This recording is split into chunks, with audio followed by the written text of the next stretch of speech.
Students, I hope आप सभी लोग बहुत अच्छे होंगे, बहुत बढ़िया होंगे और अच्छे से अपनी स्टडी को कर रहे होंगे। तो स्टूडेंट्स, आज मैं आपके लिए लेकर आई हूँ एक नई वीडियो, एक नई क्लास, जिसमें मैं आज आपको पढ़ाने वाली हूँ क्लास 6 का चैप्टर नंबर 6, जिसका नाम है नए प्रश्न नए विचार। तो स्टूडेंट्स, इससे पहले वाली क्लास में हमने पढ़ा था चैप्टर नंबर 5, जिसमें मैंने आपको पढ़ाया था कि कुछ लोग शासक कैसे बने, वर्ण व्यवस्था क्या होती है, जनपद किसे कहते हैं और उसी के साथ महाजनपद किसे कहते हैं। तो स्टूडेंट्स, आज हम पढ़ने वाले हैं नया चैप्टर, तो जिसमें हम कुछ नई चीज़ों के बारे में जानेंगे और अच्छे से समझेंगे। तो स्टूडेंट, जो भी इससे पहले वाली वीडियो को देखकर नहीं आए हैं, जिस भी स्टूडेंट्स ने पहले वाली क्लास अटेंड नहीं की है, तो वो सबसे पहले उस क्लास को अटेंड करके आए, ठीक है। तो बढ़ते हुए मैं 4 पॉइंट्स में डिवाइड करके लाई हूँ, जिसमें सबसे पहला पॉइंट है बुद्ध की कहानी। हम जानेंगे कि बुद्ध कौन थे, उनकी स्टोरी क्या थी। सेकेंड पॉइंट में हम जानेंगे कि उपनिषद किसे कहते हैं। थर्ड पॉइंट में हम जानेंगे भारतीय दर्शन क्या है और साथ ही आश्रम व्यवस्था क्या होती है। और फोर्थ पॉइंट में हम जानेंगे कि जैन धर्म क्या था, उसके क्या सिद्धांत थे और साथ ही संघ किसे कहते हैं और विहार क्या होते हैं। तो इसमें सबसे पहला जो पॉइंट है वो है बुद्ध की कहानी। तो बौद्ध धर्म के संस्थापक सिद्धार्थ गौतम थे। तो गौतम बुद्ध, जिनका बचपन का नाम सिद्धार्थ भी कहते थे उन्हें, और उन्होंने ही बौद्ध धर्म की स्थापना की थी। इनका जन्म लगभग 2500 वर्ष पूर्व हुआ था। सेकेंड पॉइंट, बुद्ध क्षत्रिय थे और वह शाक्य नामक एक छोटे से गढ़ से संबंधित थे। थर्ड पॉइंट, उन्होंने ज्ञान की खोज में युवावस्था में ही घर को छोड़ दिया था। वो चाहते थे कि मुझे ज्ञान, मतलब वो ज्ञान मार्ग को अपनाकर युवावस्था में ही, बचपन में ही उन्होंने घर को छोड़ दिया। अनेक वर्षों तक उन्होंने भ्रमण किया और अन्य विचारकों से मिलकर चर्चा करते थे। अनेक वर्षों तक वो ऐसे भ्रमण करते रहे और अन्य उन्हीं के जैसे विचारक साधु लोग जो थे, उनके साथ वो मिलकर चर्चा करते थे। और फोर्थ पॉइंट है, अंततः उन्होंने बोध गया बिहार में एक पीपल के पेड़ के नीचे कई दिनों तक तपस्या की, तब उन्हें ज्ञान प्राप्त हुआ। बोध गया बिहार में एक पीपल के पेड़ के नीचे उन्होंने तपस्या की और तब जाकर उन्हें ज्ञान की प्राप्ति हुई और इसके बाद वे बुद्ध के रूप में जाने गए। वाराणसी के निकट सारनाथ में उन्होंने पहली बार उपदेश दिया। वाराणसी में ही एक जगह है सारनाथ, जहाँ पर उन्होंने अपना सबसे पहला उपदेश दिया जब उन्हें ज्ञान की प्राप्ति हुई। ज्ञान की प्राप्ति उन्हें बोध गया बिहार में हुई, ये काफ़ी इम्पोर्टेंट है। तो सारनाथ में हमें एक स्तूप भी देखने को मिलता है। स्तूप क्या होता है, स्तूप किसे कहते हैं? स्तूप का शाब्दिक अर्थ होता है टीला। स्तूप में गौतम बुद्ध के मुख्य अवशेषों जैसे उनके दांत, बाल, ऐसे कुछ मुख्य अवशेषों को रखा जाता था सुरक्षित करके, जो यहाँ पर सारनाथ में देखने को मिलता है। उसके बाद नेक्स्ट पॉइंट है उपनिषद। उपनिषद किसे कहते हैं? उपनिषद का शाब्दिक अर्थ है गुरु के समीप बैठना। इन ग्रंथों में अध्यापकों और विद्यार्थियों के बीच बातचीत का संकलन किया गया है। जो गुरु हैं और शिष्य हैं, उनके बीच क्या बातचीत होती थी, उसको पूरा संकलित करके उपनिषद में रखा गया है। नेक्स्ट पॉइंट है, अधिकांश चिंतकों का मानना था कि इस विश्व में कुछ तो ऐसा है जो स्थायी है और मृत्यु के बाद भी बचा रहता है। ऐसे कुछ प्रश्नों पर विचार होने लगा कि इस विश्व में कुछ तो ऐसा है, कुछ तो स्थायी है और मृत्यु के बाद भी वह बचा रहता है। नेक्स्ट पॉइंट है कि इन चर्चाओं में पुरुष, ब्राह्मण और राजा भाग लेते थे। ऐसे कई विचारों का संकलन उपनिषदों में हुआ है। यह उत्तर वैदिक ग्रंथों का हिस्सा थे।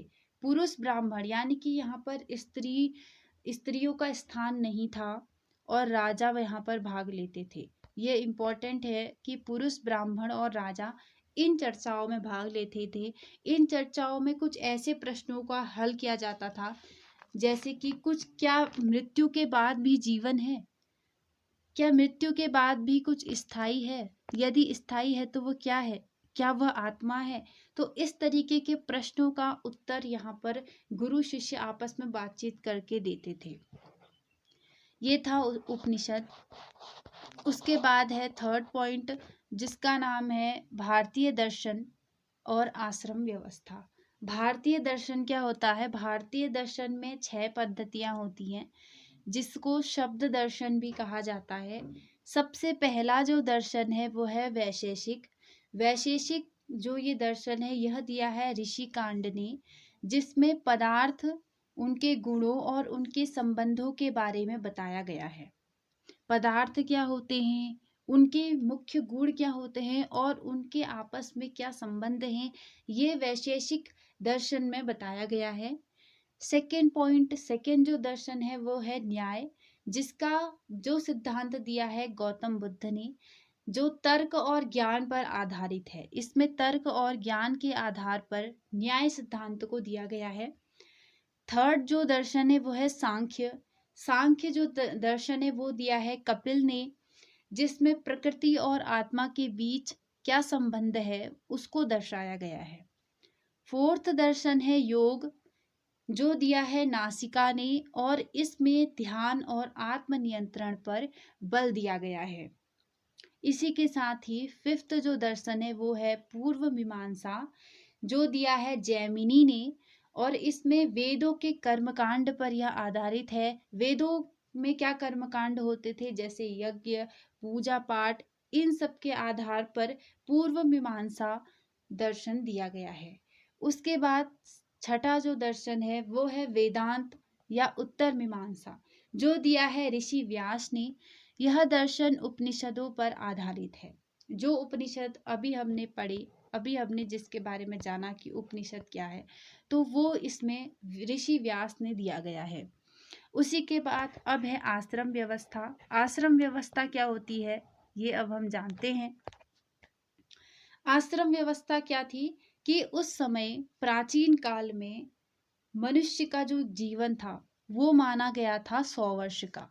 100 वर्ष के जीवन को 4 अवस्थाओं में विभाजित किया गया था, जिसमें सबसे पहला आश्रम जो था वो था ब्रह्मचर्य आश्रम, जिसकी आयु 25 वर्ष तक थी। 25 वर्ष तक के पुरुष या स्त्रियां वो ब्रह्मचर्य कहलाती थी।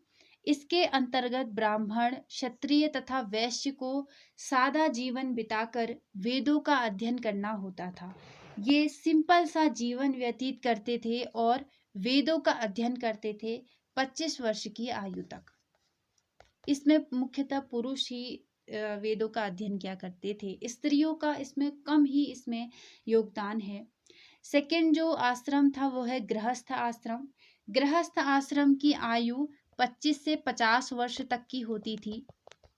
इसके अंतर्गत उन्हें विवाह कर एक गृहस्थ के रूप में रहना होता था। पुरुष का विवाह करके एक गृहस्थ जीवन उसको बसाना होता था, अपने परिवार को देखना होता था, उनके अपने परिवार को, अपने बच्चों का पालन पोषण 50 वर्ष तक की आयु तक उन्हें करना पड़ता था। थर्ड जो आश्रम था वह था वानप्रस्थ आश्रम। इसके अंतर्गत इसकी आयु थी 50 से 75 वर्ष, इसकी आयु सीमा थी। तो 50 से 75 वर्ष के अंतर्गत पुरुष जंगल में रहकर साधना करता था। वो जंगल में चला जाता था और वहां पर ही आवास बनाकर रहता था और साधना भी करता था। कुछ उनकी स्त्रियां भी उनके साथ में साथ में जा सकती थी उनकी हेल्प करने के लिए। तो ये वानप्रस्थ आश्रम है। उसके बाद फोर्थ जो पॉइंट है उसमें है संन्यास आश्रम, जिसकी आयु 75 से 100 वर्ष मानी जाती है।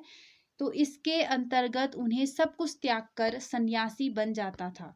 वह व्यक्ति, वह पुरुष सब कुछ त्याग कर सन्यासी बन जाता था और मोक्ष की प्राप्ति में अपना ध्यान लगाता था और मोक्ष को प्राप्त करने की ओर अग्रसर होता था। उसको जीवन से कोई मतलब ही नहीं होता था।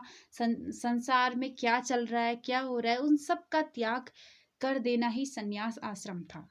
तो आई होप स्टूडेंट्स आपको ये थर्ड पॉइंट समझ में आया होगा। आज के लिए सिर्फ इतना ही। आज हमने सिर्फ 3 ही पॉइंट पढ़े, जिसका मैं क्विक रिवीजन करा देती हूँ स्टूडेंट्स। जिसमें सबसे पहले हमने जाना कि बुद्ध कौन थे। बुद्ध, जिनका बचपन का नाम सिद्धार्थ था, गौतम बुद्ध के नाम से इनको जाना जाता है, और इनका जन्म लगभग 2500 वर्ष पूर्व हुआ था। और वह क्षत्रिय थे, और वह शाक्य नामक एक छोटे से गढ़ से संबंधित थे। उन्होंने युवावस्था में ही घर को छोड़ दिया था, और उन्हें बोध गया बिहार में एक पीपल के पेड़ के नीचे ज्ञान प्राप्त हुआ था। और वाराणसी के निकट सारनाथ में उन्होंने पहली बार उपदेश दिया था। ये थे बुद्ध की कहानी। उपनिषद क्या होता है? उपनिषद बेसिकली, उपनिषद का शाब्दिक अर्थ है गुरु के समीप बैठना। और इसमें कुछ ऐसे प्रश्नों का, कुछ अधिकांश चिंतकों का मानना था कि इसमें कुछ ऐसे प्रश्नों का उत्तर दिया जाता था, जैसे कि क्या मृत्यु के बाद भी जीवन है? क्या मृत्यु के बाद भी कुछ बचा रहता है? अगर मृत्यु के बाद भी कुछ स्थायी है, तो क्या वह आत्मा है? तो इस तरीके कुछ प्रश्नों का यहाँ पर समाधान किया जाता था। इसमें पुरुष, ब्राह्मण और राजा भाग लेते थे। थर्ड पॉइंट है भारतीय दर्शन, जिसमें हमने 6 दर्शन देखे। जिसमें सबसे पहला है वैशेषिक, दूसरा है न्याय, तीसरा है सांख्य, चौथा है योग, पांचवा है पूर्व मीमांसा, और छठा दर्शन है वेदांत या उत्तर मीमांसा। उसके बाद हमने देखा आश्रम व्यवस्था, जो कि 4 होता है। ब्रह्मचर्य, दूसरा गृहस्थ, तीसरा वानप्रस्थ, और चौथा संन्यास आश्रम। तो आई होप स्टूडेंट्स आपको यहाँ तक पूरा अच्छे से समझ में आ गया होगा। एंड इसी तरीके से आपको नोट्स मेंटेन करके रखने हैं, नोट्स बनाकर रखने हैं, ताकि एग्ज़ाम के टाइम पर वो आपको काफ़ी ज़्यादा हेल्पफुल रहे। तो स्टूडेंट्स ये चैप्टर इतना ही है आज के लिए, तो इतना ही है। इसके आगे का हम पढ़ेंगे नेक्स्ट क्लास में। तो स्टूडेंट्स अगर आपका कोई भी डाउट हो तो आप मुझे पूछ सकते हैं कमेंट सेक्शन में। तो स्टूडेंट्स अभी के लिए इतना ही, मिलते हैं नेक्स्ट क्लास में स्टूडेंट्स। Okay, bye bye.